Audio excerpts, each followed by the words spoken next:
ano lang siya, once na nagdadagdagan ng regen, saka ng heat.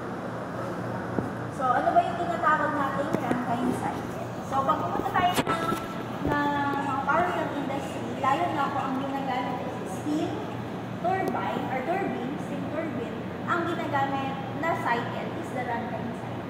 So, dyan sa GN Power, steam turbine ang gamit nila kasi from the water, pinapakuluan siya gamit ang fuel. Yung water na yun, di ba kapag pinakulo, mag-produce ng steam. So, syempre, kung steam ang napaproduce si boiler, dapat ang turbine natin is a steam turbine. Okay?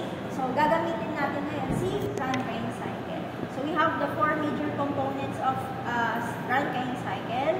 Itong 4 na to. Pero ano-ano ba yung mga yan? Ito, tinatawag na boiler. Ito naman si turbine. Ito si condenser ba ito? Then, ito naman si pump.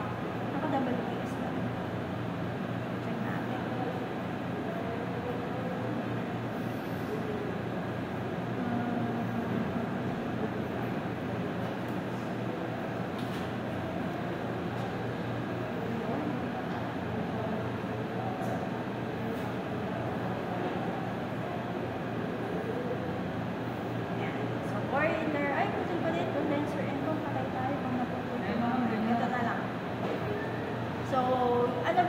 Ni boiler, di ba na-discuss ko na ata ito before nung introduction. So, kung mapapansin natin si boiler, meron siyang inlet, meron siyang exhaust. So, meron din siyang may mga, kung mapapansin natin yan, pag pumunta tayo ng plant na personally, pag nag-plant visit kayo, si boiler, hindi siya maliit na parang machinery lang or equipment. Ito yung component na siguro ang laki niya, pwedeng possible, pinakamaliit na yung, alam niyo yung faculty. Pag natin yung faculty sa gitna, ganun siya kalaki. So, sa loob ng boiler, makikita kayo ng maraming tubes. Doon dumadaan na yung water. Okay? So, merong options na ginagamit. Kaya kung mapapansin nyo yung mga plant na meron tayo kadalasan na malapit sa dagat. Kasi pwede tayo gumamit ng seawater or fresh water. So, ngayon, sa seawater, halimbawa papasok dito. Ay, di ba yung mga seawater and fresh water medyo malamig pa kayo paan? Ngayon, nasa loob si cone. Si cone yung magiging medium natin para magkaroon ng apoy, fire. Ngayon, kapag meron tayong tubig na pumapasok dito, pinapaapoy yan. Di ba, ano bang nangyayari? Di ba nagkakaroon ng steam? Pero di ba sa steam, since that is low density, tumataas siya, maakyat. Okay? So, si boiler kasi, yung pinaka-itsura niya, meron tinatawag na steam drum. Si steam drum, nakapwesto sa taas, syempre. Kasi nga, si steam, umaakyat dahil low density. So, nandito ngayon yan, aakyat ngayon yung ito yung halimbawa, actually hindi ganito yung design ng boiler eh. Ang kadalasan ng itsura ng boiler, para siyang cylinder na yung mga nasa gilid, nasa wall mismo ng cylinder, may mga tubes. So, dun dumadaan yung tubig. Ngayon, kapag nandun yung tubig, pag pinakulo yun, tataas yung steam. Mapupunta dun sa steam drum. Ngayon, yung steam drum na yun, nakakonect yun sa exhaust or dun na sa labasan, sa outlet ng boiler. Ngayon, yung ilalabas si boiler dahil nga napakuluan na steam, di ba tinatawag natin siyang superheated steam? Kasi nga, nagpo-produce si boiler ng high-pressured steam. Okay? Ibig sabihin, mataas ang pressure. At the same time, mataas ang temperature kasi nga kumulo. Kumbaga, umabot na sa boiling point na yung ating water. Kaya siya nagkaroon ng steam. So, after niya lumabas ngayon yung steam dito kay boiler, pupunta yan sa inlet naman ni turbine. Papasok yan dito. Ngayon, pag pumasok yan dito, kung mapapansin nyo si turbine, ang itsura naman yan, siguro ang haba niyan parang tumbong na. Parang gano'n siya kalaki. Pwede siyang gano'n kalaki. Tapos kung mapapansin nyo, di ba may parang may mga ganyan? Yan ay tinatawag na blades. Yung blades na yan, palaki ng palaki. So, kung mapapansin natin, kapag pumasok dyan si steam, mag-e-expand yan. Kasi, bakit ba may blades dyan? Yung high-pressured steam na yon, siya ngayon ang magpapaandar or magpapaikot sa mga blades na yun. Yung mga blades na yun ang connect sa shaft. Or yung shaft na yun nakakonect sa generator. Ano bang purpose sa generator? Di ba mag-convert ng mechanical to electrical? So, ibig sabihin from chemical energy na naging mechanical energy, nakadugtong sa generator dito. So, from mechanical, magiging electrical naman ngayon. Doon na sa generator. So, again, ang purpose ng high-pressure steam, paandalin si blades, which is nakakonected sa shaft. Then yung mechanical energy na napoproduce using the rotation of the shaft, makakonvert into electrical energy. So ngayon kung iisipin natin, halimbawa pumasok siya ng sobrang init na steam, high pressure at the same time high temperature. Once na na-process yan using the blades, ano na kaya siya paglabas? Mainit pa rin ba? Maligamgam or malamig sa tingin? Malamig. Parang lukewarm, parang gano'n. Maligamgam ang tawagin. So lalabas siya ngayon as malamig. Kung ito sa boiler ay lumabas siya as superheated steam, papasok kay turbine, lalabas na siya ngayon as tinatawag natin wet mixture. Kaya di ba sunod-sunod yan? Superheated steam, wet mixture, saturated, compressed, subcooled. Okay? So ngayon lalabas na ngayon si steam as wet mixture. Okay? Again, ang purpose ni turbine is to convert the steam into mechanical energy para maging electricity. Usable work or electricity. Ngayon yung nilabas na wet mixture ni turbine, papasok ngayon ng condenser. This is a heat exchanger, which is ang kapartner niyan. Ito, mapapansin niyo parang halos same sila ng itsura. Pero kabaliktaran sila ng purpose. Kung ito ay nagpapakulo, ito naman ay parang nagpapalamig kahit paano. Hindi naman actually malamig. Nagpapababa lang ng temperature. Kasi nga kung mapapansin niyo, after ng condenser, ang kusunod ay pump. Diba si pump, ang kaya niya lang i-pump is water. Hindi ka pwedeng magkaroon ng moisture kasi masasira yan. No. Hindi rin pwedeng air kasi pang compressor naman yun. No. So ngayon, papasok siya as wet mixture. Sabi nga natin lukewarm or maligamgam. Ngayon, kaya yung mga planta ulit ay malapit sa dagat kasi pwede sila gumamit ng seawater. Pero si seawater, pinaprocess pa. Kasi nga kapag seawater medyo maalat, prone sa corrosion. Okay? So, pinaprocess pa yun para naman hindi agad mag-corrode yung mga tubes natin. Kaya yung iba ang ginagamit kung ayaw nila ng seawater, fresh water na lang. So, ngayon kung ito ay maligamgam, papasok ngayon halimbawa si fresh water, mapapansin niyo habang umaanda rin, nagkakaroon ng heat transfer. Di ba may subject kayo sa turbine na heat transfer? Wherein, sabihin na lang natin yung init, kahit pa paano yung lukewarm na yun, ay malilipat ngayon dun sa fresh water. Kaya lalabas na siya naman ang mataas ang temperature. Ngayon nilalabas naman ang mas mababa ang temperature. May heat transfer. No. So ngayon, ang role naman ni condenser is to convert that wet mixture dahil bumaba na yung temperature niya para maging saturated liquid. Nagigets? So ngayon, papasok na ngayon si saturated liquid dito kay pump. Ang purpose naman ni pump, pataasin si pressure. Okay? Kasi after niyang pataasin si pressure, babalik na yan ulit kay boiler. Ikot lang. No? Yun yung run kayo inside. Kaya nga siya sakit kasi umiikot lang. Yes. Next, dito tayo. Ito na lang. So, ito yung ating Rankine cycle. Sabi nga natin, start tayo with the boiler. Okay, paglabas kay boiler, ano ulit? Superheated steam. Papasok kay turbine. So, ngayon si turbine, maglalabas ng wet mixture. From superheated steam, magiging wet mixture. Papasok kay condenser, lalabas as saturated liquid, then lalabas as compressed liquid. Okay, bakit compressed liquid? Kasi diba, pag mataas ang pressure, compressed liquid.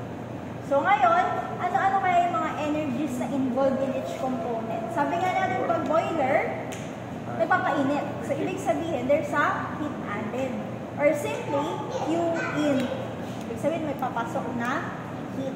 So ngayon, pumasok siya kay turbine. Diba ang sabi natin, si turbine ang magpaproduce ng work ay sabi ng energy na papunta kay generator. So ibig sabihin, work ng turbine or work out, mapupunta kay generator. So merong kalabas na work. Then next, pupunta naman tayo kay condenser. Sabi natin magkabaliktaran sila. Kung ito ay nag-add, dito naman magre-reject ka ng heat. Kasi nga ang goal natin is to convert the wet mixture into saturated liquid. Okay? So ngayon, pumasok na siya dito. Again, ang goal natin, pataasin mo pressure. So syempre, kailangan ng work ng pump. Kaya papasok yung work ng pump. Okay tayo doon? So, ibig sabihin, between 0.1 to 0.2, there's a work turbine. 0.2 to 0.3, there's a heat rejected.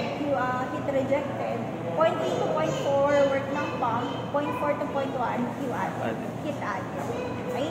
So, try natin siyang Ideal ako. meron tayong tinatawag kasi na ideal and actual. Ang pinagkaiba ng dalawa, pag sinabing ideal, ito yung mga nasa isip natin na parang, ang tawag nito, parang ini-imagine natin. Siyempre, pag gagawa ka ng planta, ang gusto mo maging perfect yung flow para mataas yung efficiency.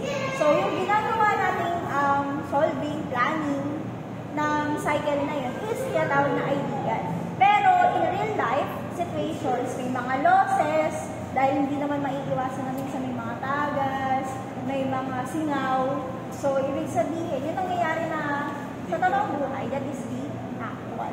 Okay? So, ngayon, si Rankine cycle, di ba napag-aralan natin before si Carnot, STST, si Otto, SBSD, mga ganon. Ngayon, pag sinabing Rankine cycle, STST naman. So, iikot lang siya kay isometric at isobaric process. Okay? Again, pag Rankine, sit daw si Rankine.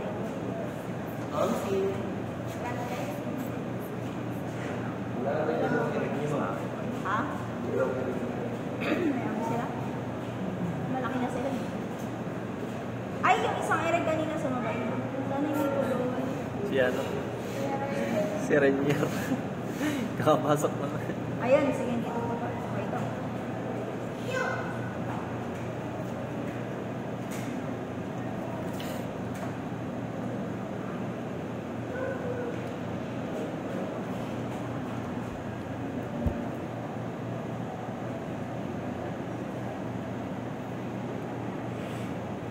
Yan. So, sabi natin SPS. So, that means, ito yung ating, ito, cycle na ito ay tinatawag schematic diagram. So, halimbawa, sinabi sa GN Power, kasi kadalasan technical interview doon, draw the schematic diagram of the Rankine cycle. So, ito yung drawing nyo yung process flow ng ating 4 major components. So, meron tayong SPSP, tatandaan lang natin, meron din tayong TS diagram and PV diagram. So, di ba ito yung difference ng dalawa? Pag TS, parang bundok, pag PV yung katarin. Okay? So, sabi natin, point 1 to point 2 is isentropic process kasi S. So, saan ba nangyayari ang isentropic process? Point 1 to point 2 daw. So, ibig sabihin, nandoon sa superheated steam line, papuntang wet mixture line. Okay? In short, nasa pagitan, nasa pinagigitnaan si work ng turbine. So, kung halimbawa, ipa-plot natin yung isentropic process, saan kaya siya mas madaling i-plot? TS or PV? That is TS diagram. So, ang point 1 natin, since that is superheated steam, saan kaya siya nakapwesto dito? Sa kanan sa taas. Okay? That is superheated steam. Ngayon, dahil nga daw isentropic process, ang susunod natin ay wet mixture na. So ngayon, kung isentropic process yan, at the same time wet mixture yan, nasan kaya ang point 2? Saan kaya?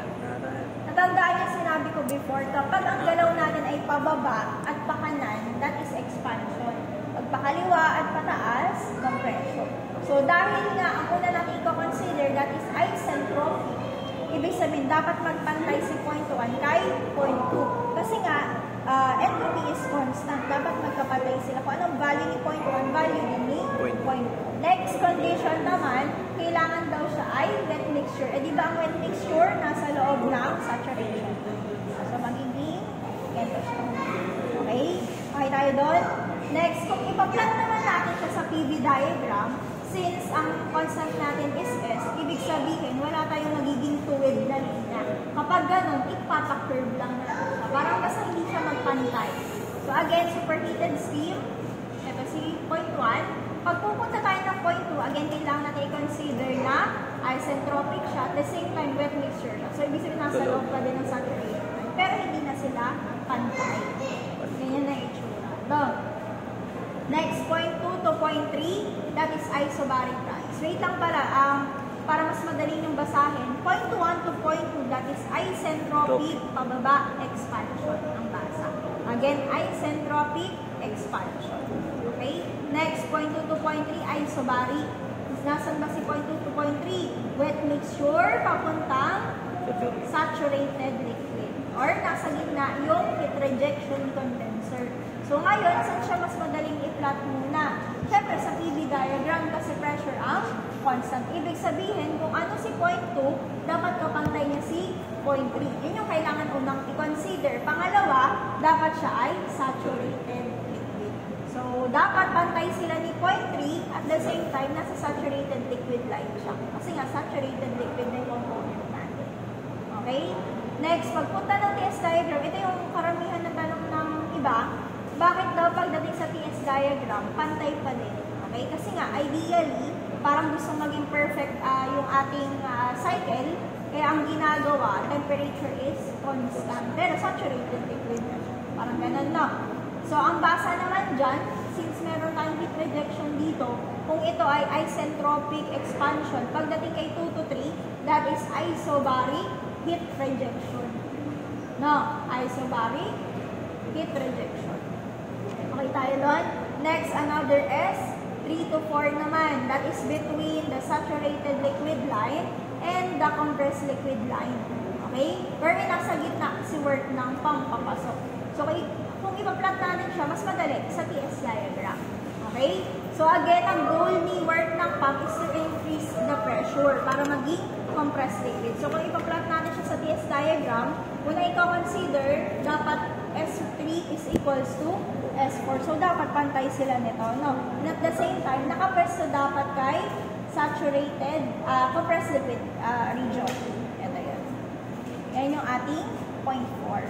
Tanong na iba, ma'am, bakit dyan, hindi masyadong mataas, hindi sinagad sa taas? Okay? Kasi pag sinagad mo yan sa taas, that is, si pressure kasi hindi naman siya ginilagay dyan para pataasin agad-agad yung pressure. Kasi tataas talaga ang pressure niyan sa boiler pa. No? Ito, makakatulong siya at makakatulong siyang i-convert si saturated liquid into compressed liquid. Ito talaga yung magpapataas ng pressure at temperature. So, kaya konting taas lang kahit papaano yung pressure natin pagdating kay TS diagram. So, kapag binasa natin siya, isentropic ulit. Pero this time, this is compression kasi pataas. So, isentropic, compression. Ulit, isentropic expansion, isobaric heat rejection, isentropic, compression. Ngayon, punta tayo kay point 4. Ito pala, PV diagram muna. Again, ganyan ulit, nasa compressed liquid region. Okay? So, dapat, kung mapapansin nyo, from saturated liquid line, mapupunta ng compressed region. Ma'am, ba't dito, bakit mataas yung ating point 4? Kasi nga, pagdating sa point 4 to point 1, equal na si P4. Ito dyan, anak, may nangyayari. Dito ka. Sige.